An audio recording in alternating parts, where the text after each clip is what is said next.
Hello everyone, welcome back to my YouTube channel. For today's video, we are doing a get ready with me.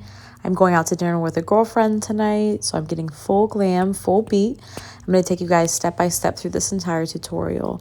And at the end, I do have a little vlog so you can come along with me to dinner and enjoy the whole process.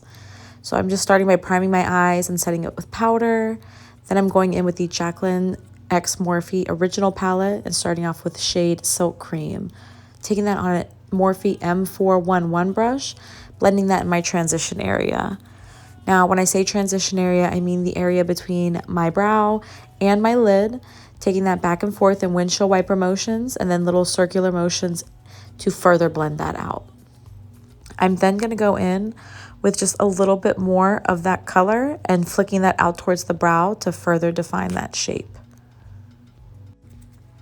And just so you guys know, to be fully transparent, for editing purposes on this video, I did speed up the blending process just so this wasn't going to be 1,000 hours long. But when you're going in, just take your time with your brushes and your shadows, building up the color to where you want it to be and taking your time blending it out. I'm then going in with shade Pukey on a Morphe brush. I don't know the exact name of this one. It is fully worn off on the handle. But I'm basically taking that in the same place I took that first color, all the way from inner and outer corner, windshield wiper motions back and forth, and circular motions to further blend that out. When you are blending out your shadows, definitely take your time with it. I like to personally look into a small mirror like you see me holding in my hands now. And I also, off camera, you can't see it, but I do have a bigger mirror in front of me. It's always important to look at your makeup both close up and far away, because there's different things that you'll be able to point out while you're doing your makeup in both mirrors. I'm very much a perfectionist when it comes to my makeup, and I'm very high maintenance. So the setup that I have is pretty extreme. You don't have to do all of these steps. This is just personally what I do in order to achieve the most flawless look.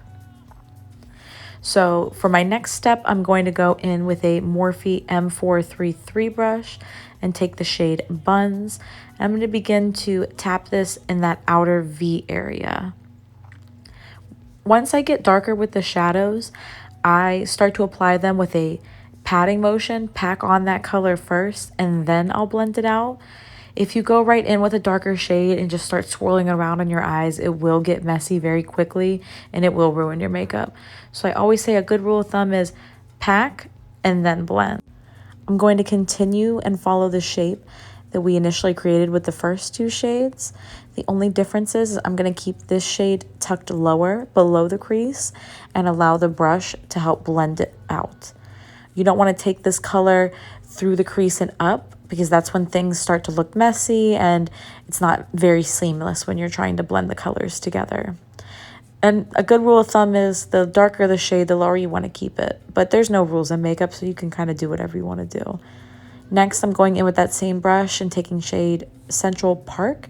And again, packing that on that outer corner to build up that pigment. And then I'm going to continue to blend that out. When it comes to doing eyeshadow, I know some people are very intimidated by it. I say you really only need 2 or 3 brushes to achieve the look that you're looking for. When I used to work at MAC, they really wanted us to only work with 1 or 2 brushes max to complete the looks that our clients were looking for. So it's something that's very achievable. You'll see me switch between a lot of brushes throughout my tutorials. But again, that goes back to me being high maintenance. I love makeup. I love playing with different things. So you absolutely don't need to use this many brushes. It's just a personal preference of mine. Now I'm going to go in with a MAC 242 brush, and I'm going to take the 2 shades Smoky But Natural and Obsessed. I'm going to spritz that with just a little bit of the Morphe Prep and Set spray. I'm going to begin to pack that on my lid area. This was a trick I learned while working with MAC. You can take setting sprays and spritz them on your brush with the shimmer shadows on, and it helps to really enhance the shadows and really brings out the pigment. So this is something I typically do with a lot of different shimmer shades. I'm going back in with the shade Smoky But Natural. I'm taking that on my finger to help pack that on and just get a little bit more on the lid space area. I'm now going to go in with a Morphe M506 brush with the shade Central Park, just to deepen up that outer V area and through the crease to give the eye look a little bit more depth. You're going to see me pack on and then do little circular motions to help blend that shade out just a little bit. I'm now going in with a clean blending brush and just softening up all the edges of the look just to make sure everything is super seamless. I do that technique pretty much every time I do an eyeshadow look, just to make sure everything looks really nice and put together and to help with that gradient effect. Now I'm just touching up those shimmer shades, making sure everything looks really nice. A little final touch, I'm going in with that shade Enlighten and tapping that all on that lid space as well.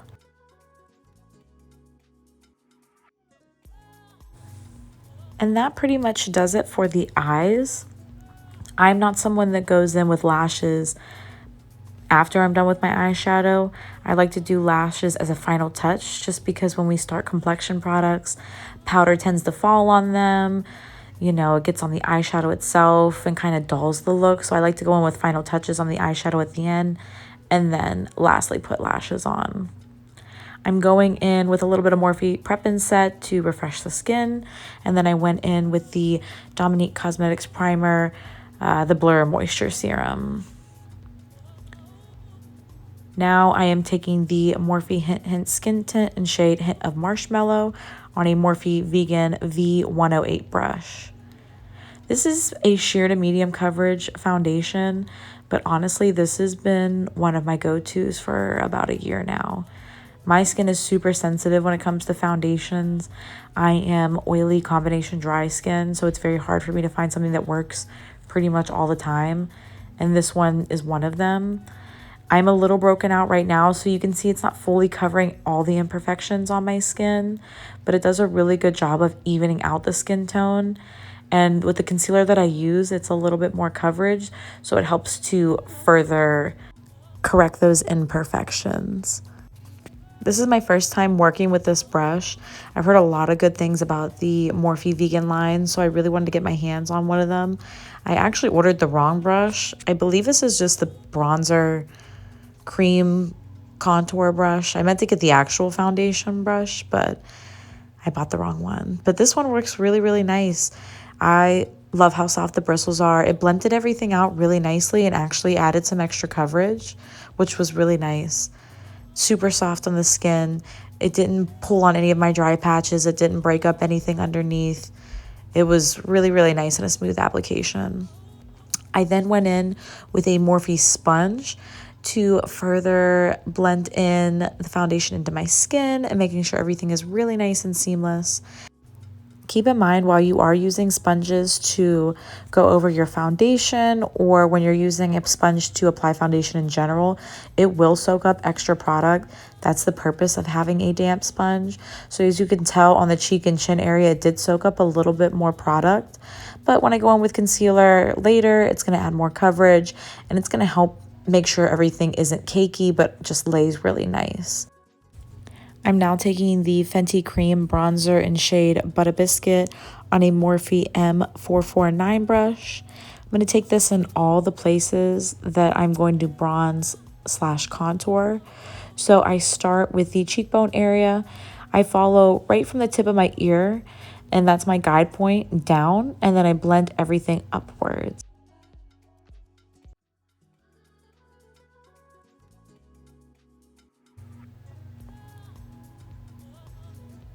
I'm then going to do my forehead area.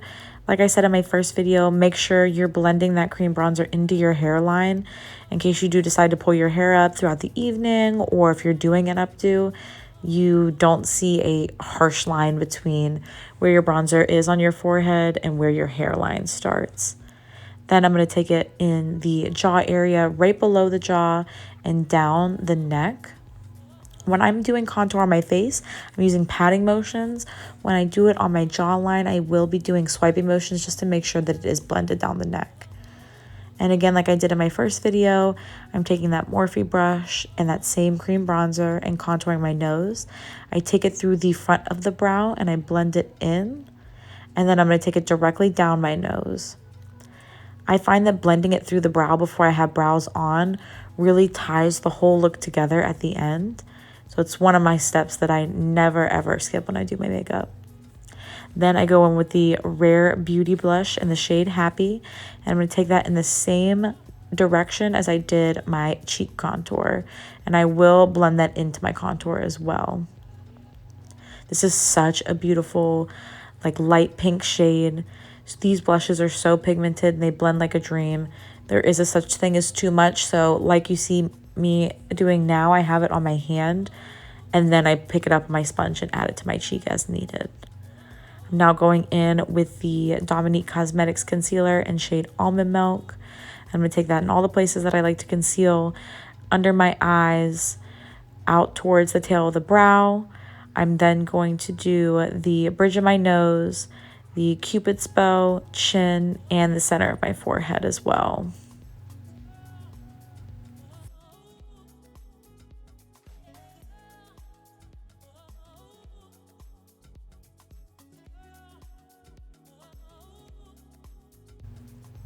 I'm going to take just a little bit of the Tarte Shape Tape in shade 20B and dot that in the middle of my under eyes. That shade is entirely too light for me right now. However, I want to add just a little bit more coverage and a little bit more brightness to my under eyes. So I'm adding just a smidgen of that to the under eye area. I'm going in with my Morphe sponge that I sprayed with a little bit of the setting spray. And I'm starting with my chin area, blending that concealer under my contour to further define that area. And then I'll do my Cupid's bow next. And then I'm going to work on the bridge of my nose, through the center of my forehead, and then to my under eye area. I absolutely love the Dominique Cosmetics Concealer. I have been religiously purchasing this for about a year now. Like I said before, if you are oily, this might not be your favorite concealer, but the coverage is there, the hydration is there, and the metal tip on there is something that, you know, we haven't seen in the industry before when it comes to concealers. I really love it. I like it on its own. I like it as a full glam, and it's very buildable. It never gets cakey, and it works well with all the other products that I either lay on top of it or underneath it. So I'm going to just further blend that into the blush area, and then I'm going to go back in and add a little bit more of the Rare Beauty blush that kind of got lost when I did blend the concealer out. I'm now going in with the Huda Beauty powder in shade Cherry Blossom to set my under eyes with a damp sponge. Like I said before, these powders are all the rave. Look at how it mattified that skin and really just laid everything super nice. When it comes to applying powder to my under eyes, I find that setting it with a damp sponge seems to work the best. You want to go in with just a little bit of powder first to set everything, and then you can go in and bake with more. So I usually set my under eyes with a sponge. I'll set my chin area with a sponge, and then the nose and forehead I'll set with a brush. I'm now taking that same Cherry Blossom Huda Beauty powder on a brush, and I'm now going to bake down the sides of my nose, under my eyes, and then out towards the temples. I find that this allows my under eye to be bulletproof throughout the day. It doesn't smudge, it doesn't move, it doesn't crease. I work sometimes 15, 16-hour days, and my under eyes will still be flawless at the end of a shift. I also go in and bake under my nose and on my chin area with the shade Cupcake. I don't typically like to do a super, super bright pink anywhere else other than my under eyes when it comes to my powder, but that's just a personal preference. I'm now going in with the Jaclyn Cosmetics X Robin powder move in shade Sheer Fair. This was the collaboration that she did with her mom for Mother's Day last year, which, how cute is that to come out with a collection with your mom? This powder's amazing. I've been using it since she launched it, and it's my go-to to set the perimeter of my face. It allows the powder products that I put on top, my bronzer, my blush, to blend out like a dream. There's no patchiness. Everything is just very, very smooth. So I'm taking the Makeup by Mario Soft Sculpt Skin Perfector Bronzer in shade Light Medium and taking that in the same places that I use my cream bronzer, so cheekbones, hairline, and jaw. I also take this down my neck, which I think I edited out. I like to take this all on my neck just to allow everything to look blended between my face, my neck, and my chest. Your neck sees the least amount of sun, so sometimes there is harsh lines between the foundation that you're wearing and how light the skin on your neck is. Now we're going to begin to work on the under eye area and the lower lash line. So I'm going to take that shade Silk Cream on a Morphe E17 brush and blend that from inner corner and outer corner. And then also taking it and smoking it down as well. I'm basically going to take most of the same shades that we used on the upper lid area and taking that on the lash line as well. So then we're going to take shade Central Park on a Morphe M432 brush. And I'm going to again take that defining shader brush and pack that on the lower lash line. Then with a Morphe E18 brush, we're going to blend that out with shade Buns. All the way from inner and outer corner, circular motions, smoking out that lash line. You're going to see that I go back in here with shade Central Park on a Morphe M433 to deepen up that outer corner. This is what I mean when I say I don't like to do lashes right when I finish eyeshadow, because I notice once I have all my complexion products on that there's things I want to deepen up to add to the effect of what we're trying to achieve. So very lightly, I'm just taking that in little circular motions, almost like little like jiggles, if you will. I don't know if that's the word to use, but that's pretty much what I'm doing. I'm going in with shade Enlighten, and I'm taking that on the brow bone. And then I'm also going to take that on the inner corner as well. Now I'm taking the Jaclyn Cosmetics bronzer in shade Skinny Dipped and contouring my nose. I typically contour my nose with the bronzer before I do my brows, but I forgot to do that step. I also did my brows off of camera just because I don't want to bore you guys with doing a brow tutorial in between all of this.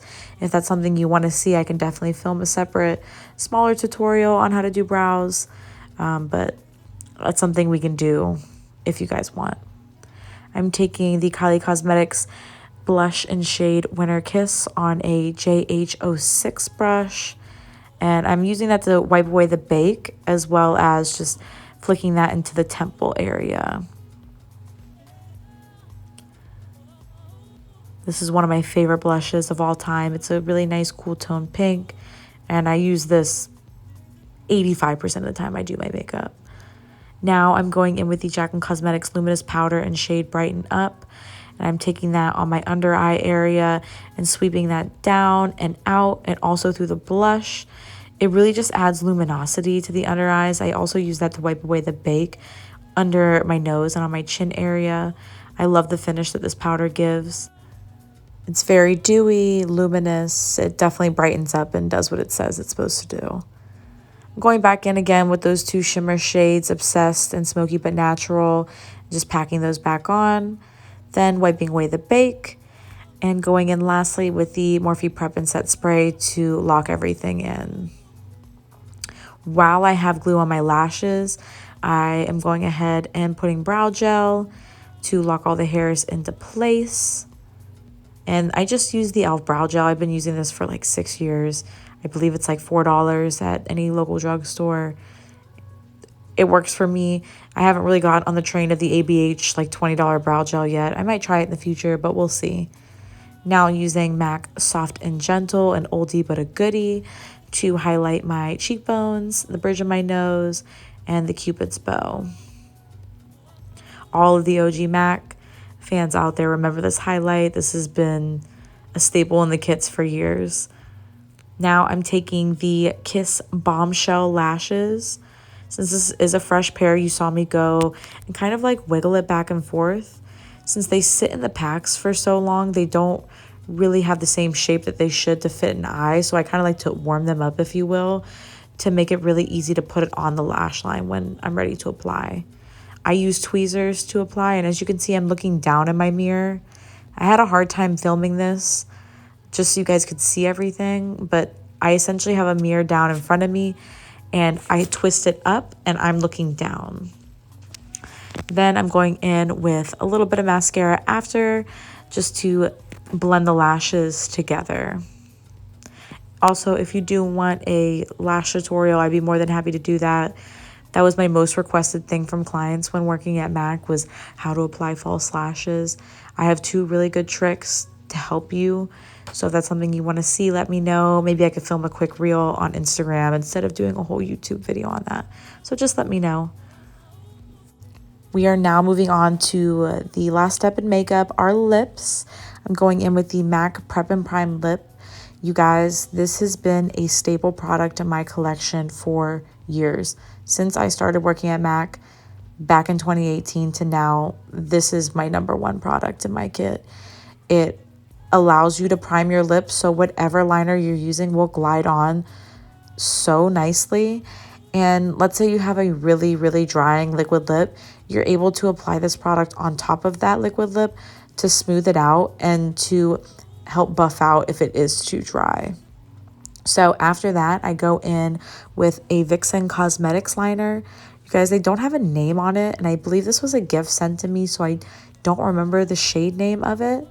The color that's actually on the liner itself is a little deceiving. It looks like it's going to be a deep brown, but when you actually apply it to the lips, it's definitely more of like this rosy pink shade, but I'm not mad at it. It's really nice. So I just follow the natural border of my lips, and then I fill it all in between. I'm then going to go in with the Jaclyn Cosmetics Liquid Lip in shade Oh Hi. I'm going to start by just dabbing that into the center of the lips and blending that out. I'll add a little bit more, and then I'm going to take my finger and just tap that in to mesh it in with the actual lip liner. This wasn't the lip combo I was really going for. However, I really liked the way it turned out, and it complemented the cheeks and the eyes really nicely. So this is the whole makeup look completed. Super happy with the way this turned out. And now we're going to move on to jewelry and outfits. To start, I'm using the Jaclyn Roxanne Hoops and Style Boss Hoop. The little diamond stud in the ear is such a nice touch. It's one of my favorites. I'm then going to go in with her Cuban link in the style, the Classic Link. The clasps on all of her jewelry really make it easy to apply and put on. I layer this Cuban link pretty much every time with this vintage Chanel necklace that a dear friend of mine got me a few years ago. I believe it came from a vintage Chanel runway piece like in the 90s. But I layer this Cuban link with this Chanel necklace pretty much every time I go out. I'm then going in with the Nivea stone ring and stone bracelet. They kind of look like Cartier, which is super cute. My outfit today is going to be a jumpsuit from My Outfit Online. It's the Ivy Asymmetrical jumpsuit. I have a YSL bag that I'm going to wear, and my boots are from Zara. I'm pretty much an all black type of girl. The makeup look's always going to be fierce, but the outfit's probably going to always be all black. And thank you guys so much for watching. I'll see you in my next one, and let's head to dinner.